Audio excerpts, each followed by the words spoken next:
तर संजय जाधव यांनी शिवसेनेची साथ सोडण्यामागचं कारण सांगितलं। यावेळी त्यांनी बोलताना राऊतांनी केलेल्या शिवीगाळीचाही निषेध केलाय।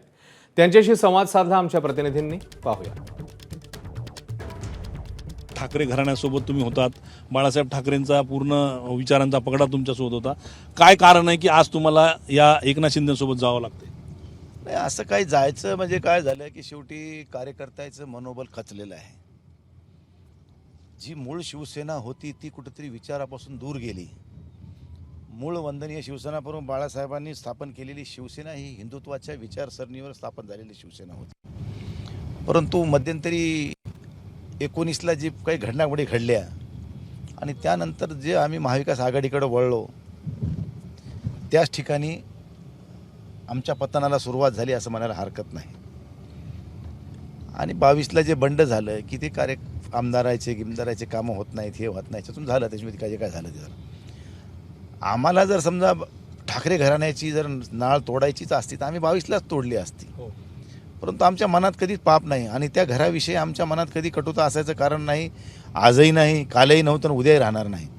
परंतु शेवटी खाली काम करत असताना मतदारसंघामधील लोकांच्या विकासात्मक कामाला प्राधान्य देण्यासाठी खूप अडचणीचा सामना करावा लागायचा।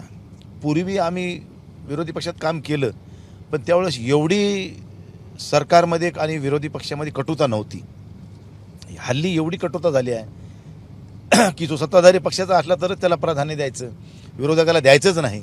ही जी नीती मध्यंतरी सरकारनं अवलंबली, त्याच्यामुळं आमच्या कार्यकर्त्याचं मनोबल निश्चित कमी झालं होतं। प्रत्येक ठिकाणी मीच एकटा म्हणून नाही, महाराष्ट्रातले अनेक आमदार आहेत, अनेक खासदार आहेत की ज्यांच्या मतदारसंघामध्ये मी हे सरकारमधले लोक विरोधी पक्षातल्या लोकांना काम करायला प्राधान्य देतच नव्हते। आणि अशा परिस्थितीत सगळ्याची अशी धारणा झाली की साहेब आपल्याला खूप त्रास होतोय, आमचे कामं होत नाहीत। मग अशा वेळी आपण भूमिका बदलून जर जुन्या आपण मूळ शिवसेनेत राहायचं, आपल्याला काही शिवसेना सोडून बाळासाहेबाच्या विचाराची बांधिलकी ठेवून आपल्याला भविष्यात काम करायचे। त्यामुळं बाळासाहेबाच्या विचाराला धरूनच पुढे आपण जरी गेलो तरी शेवटी तिकडंही बाळासाहेब आहेत, इकडेही बाळासाहेब आहेत। आपण तिकडं जर गेलो तर सत्तेमध्ये आपल्याला 4 कामं होतील आणि आपल्याला लोकांच्या रोषाला समोर जायला आपल्याला सोयीचं होईल। नाहीतर आपल्याला उद्या भविष्यामध्ये खूप काही त्रास होईल। आम्हाला जो आज होतोय उद्या तुम्हालाही होईल। त्यामुळे तुम्ही आमचाही विचार करा, तुमच्या पुरता मर्यादित विचार ठेवू नका।